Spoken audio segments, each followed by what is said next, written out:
যেহেতু সর্বশ্রেষ্ঠ মৃত্যু, হে রব তুমি আমাদেরকে শাহাদাতের মৃত্যু দান করো, এভাবে তারা কামনা করত। শাহাদাত লাভ করার জন্য এই মায়ের উদর থেকেই আমরা জন্মগ্রহণ করি। সুতরাং আমাদেরকে যদি কেউ চোখ রাঙায়, আমাদেরকে যদি কেউ থামিয়ে দিতে চায়, তাহলে আমরা বলি তমাশার ঘোর আধারে আমরা সূর্য হয়ে জ্বলে উঠতে পারি। আমাদেরকে যদি দমিয়ে রাখার চেষ্টা করা হয়, আগ্নেয়গিরির অগ্নুৎপাতের মতো আমরা বিস্ফোরিত হয়ে উঠি। আল্লাহ রব্বুল আলামিন এই জমিনে আমাদেরকে শক্তিশালী করবেন। এই জমিনের যুব শ্রেণীর ভিতরে ইসলামের প্রতি যে সফট কর্নার তৈরি হয়েছে, আলহামদুলিল্লাহ, এগুলো শহীদের রক্তের ফলাফল। আমরা দেখেছি এই জমিন থেকে ইসলামকে মুছে ফেলার জন্য কমিউনিজমরা, বাম আন্দোলন যারা করে, সেকুলার আন্দোলন যারা করে, ধর্ম নিরপেক্ষতাবাদের কথাগুলো যারা বলেছে, এই মানুষগুলো ধর্ম থেকে ইসলাম থেকে একেবারে এই রাষ্ট্রকে আলাদা করার জন্য চেষ্টা করেছে। শিক্ষা ব্যবস্থার মধ্যে এত কুরুচিপূর্ণ এবং মিথ্যা তত্ত্ব দিয়ে এ জাতিকে গড়ে তোলার জন্য চেষ্টা করা হয়েছিল, এই চেষ্টাগুলো বুমেরাং হয়েছে। আলহামদুলিল্লাহ, আজকে ছাত্ররা কোরআন নিচ্ছে, কোরআন বোঝার চেষ্টা করছে। ইসলামের কথাগুলো বললে এক একটা মাহফিলে লক্ষ লক্ষ মানুষের সমাগম হচ্ছে। এখনো আমরা দেখি ফ্যাসিবাদ বিদায় নিয়েছে, তাদের কিছু পেতাত্তা এখনো জমিনে রয়ে গিয়েছে। কোরআনের জলসা যখন বসানো হয় তখন তার উপরে আক্রমণ করছে, বলে মসজিদে কোনো রাজনৈতিক কথা হবে না, কোরআনের কথা হলে রাজনীতিক কথা হবে না, কোরআন থেকে রাজনীতিকে আলাদা করতে চায়। অথচ আল্লাহর রাসূল 10টা বছর যুদ্ধ করছেন, তার নবুয়াতের 23 বছরের জিন্দেগির 10 বছরই তিনি যুদ্ধ করেছেন। 82টা যুদ্ধে তিনি অংশগ্রহণ করেছেন। তার যুদ্ধের জয়ের ঘটনাগুলো যদি পড়েন তাহলে মনে হবে তিনি শুধু যুদ্ধই করতে আসছেন। এই কারণে তাকে নবী মালহামা বলা হয়, যুদ্ধের নবী বলা হয়। কিন্তু রাসূল করিম সাল্লাল্লাহু আলাইহি ওয়াসাল্লাম একজন আবেদ ছিলেন। রাষ্ট্র এগুলো রাজনীতির বাইরে কোনো কিছু নয়, কোরআনের মধ্যে বাইরে কোরআন নয়। যারা কোরআনকে রাজনীতি থেকে বিচ্ছিন্ন করতে চায় তারা হচ্ছে আবুকুম মিনুনা বিবাদিল কিতাব ওয়াতাকুনা বিবাদ। আল্লাহ তাআলা বলেছেন কিতাবের কিছু অংশ তারা হয় না, এই কারণে অল্প কিছু কোরআনের ব্যাপারে জ্ঞান অর্জন করেছে। তোমার নাম কি আপু? জি, মাহদিয়া দিলসাদ।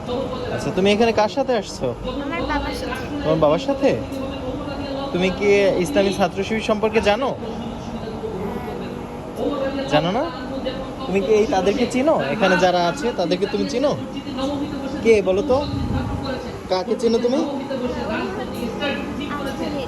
জি, আল্লামা দেলোয়ার হোসেন সাইদি। হ্যাঁ, বাকিদেরকে তুমি চেনো?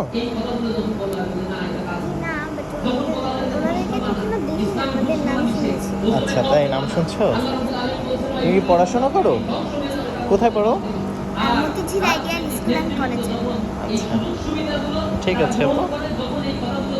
একটি বিপ্লবী গ্রন্থ, যেই গ্রন্থ রাজনৈতিক ব্যবস্থাপনার মূলে কুঠারাঘাত করে একটা নতুন সমাজ ব্যবস্থা গড়ে তুলতে সক্ষম হয়েছে।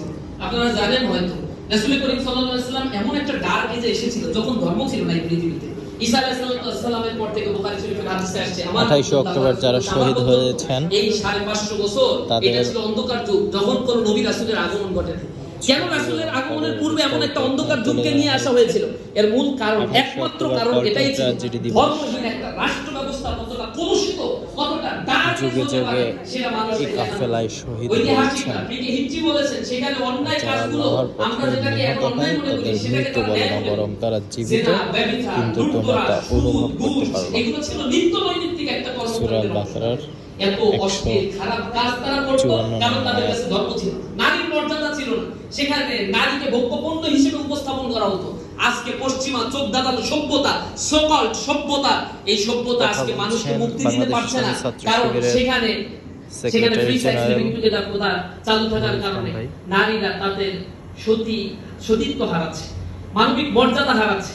সেই দেশগুলো আজকে নেগেটিভ পপুলেশনের দেশ হচ্ছে, সেখানে সামাজিকীকরণ নাই, বৃদ্ধাশ্রমে মানুষের পরিমাণ বাড়ছে, মৃত্যুর সময় ট্রমাটাইজ হয়ে মানুষ আত্মহত্যাকে বেছে নিচ্ছে। কারণ হচ্ছে তারা তাদের আত্মিক প্রশান্তিগুলো খুঁজে পাচ্ছে না। আজকে সেই সমাজ ব্যবস্থা উলঙ্গপানা, বেহায়াপনার দিকে ধাবিত হচ্ছে, কারণ ওয়েস্টার্ন সোসাইটি তারা স্লোগান দিয়েছে ধর্ম যার যার, রাষ্ট্র সবার। ধর্মকে রাষ্ট্র